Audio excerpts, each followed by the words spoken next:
Joyguru. Welcome to Purushottam বন্দনা। পরম প্রেমময় শ্রী শ্রী ঠাকুর অনুকূলচন্দ্রের চরণে আমার কোটি কোটি প্রণাম। পরমারাধ্যা জগজ্জননী শ্রী শ্রী বড়মার চরণে আমার কোটি কোটি প্রণাম। পরম পূজ্যপাদ শ্রী শ্রী বরদার চরণে আমার কোটি কোটি প্রণাম।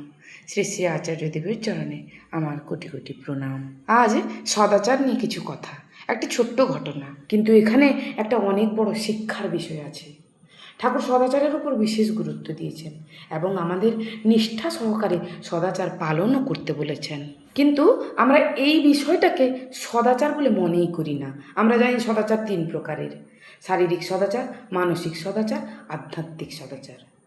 আরও এক রকমের সদাচার আছে, চলুন জানবো এই ভিডিওর মাধ্যমে। ভিডিওটা খুবই ছোট, কিন্তু খুবই গুরুত্বপূর্ণ কিছু কথা জানার আছে, তাই পুরোটা অবশ্যই শুনবেন। একবার শ্রী ঠাকুর ডিসপেন্সারির দিকে আসলেন। ডিসপেন্সারির বারান্দায় উঠে বললেন, ওই কোনায় অত ঝুল জমেছে, তোদের চোখে পড়ে না?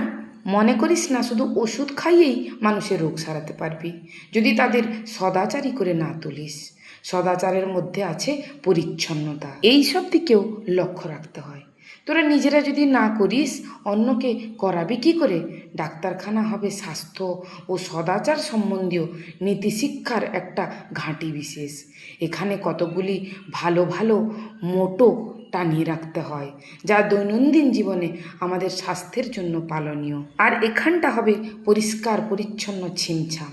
তখন ভাগীরথীদা লজ্জিত হয়ে বললেন, ওদিকে ঠাকুর আমার নজর পড়েনি। শ্রী ঠাকুর তখন বলছেন, যেখানে থাকো তার চারিদিকে কোথায় কি আছে, কোথায় কি হচ্ছে, তা যদি নজরে না থাকে, নজরে না পড়ে, তবে দিন দিন বোকা হয়ে যাবে, ওতে মনে মোর্চা পড়ে যাবে। তোমার ভালো অভ্যাস অনেকগুলি আছে, তাই নিয়েই যদি খুশি থাকো, মাথা যদি না খাটাও, আরও সদভ্যাস যদি অর্জন না করো, দিনের পর দিন গতানুগতিকভাবে যদি চলো, তবে জীবনটা স্থূল ও স্থবির হয়ে উঠবে, অগ্রগতি আর হবে না, প্রাণের উৎসাহ উল্লাসও কমে যাবে। তখন ভাগীরথীদা বলছেন, ঝুলটা ছেড়ে পরিষ্কার করে ফেলবো। শ্রী ঠাকুর বলছেন, ফেলবো কি?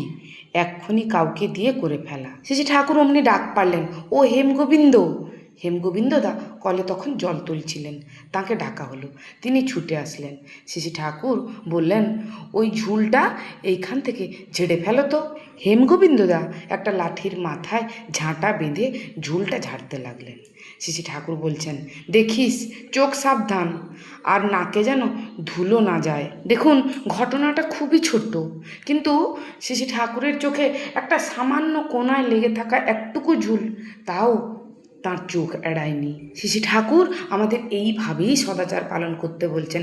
আমি বারবার হাত ধুই, পরিষ্কার পরিচ্ছন্ন করি বিভিন্ন জায়গা, শুধু এটাতে সদাচার হলো না। সদাচার মানে আমি যেখানে থাকছি, আমার চারপাশটাকে আমাকে পরিষ্কার পরিচ্ছন্ন করে রাখতে হবে। শ্রী ঠাকুর সদাচার নিয়ে বাণী দিলেন, সদাচারে রত নয় পদে পদে তার ভয়, সদাচারে বাঁচে বাড়ে লক্ষ্মী বাঁধা তার ঘরে। জয়গুরু।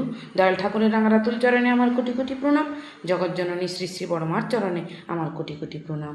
পরম পূজ্যপাদ শ্রী শ্রী বরদার চরণে আমার কোটি কোটি প্রণাম। শ্রী শ্রী আচার্যদেবের চরণে আমার কোটি কোটি প্রণাম জানিয়ে আজকের ভিডিও এখানেই শেষ করছি। আপনারা সকলে ভালো থাকুন, সুস্থ থাকুন, আনন্দে থাকুন।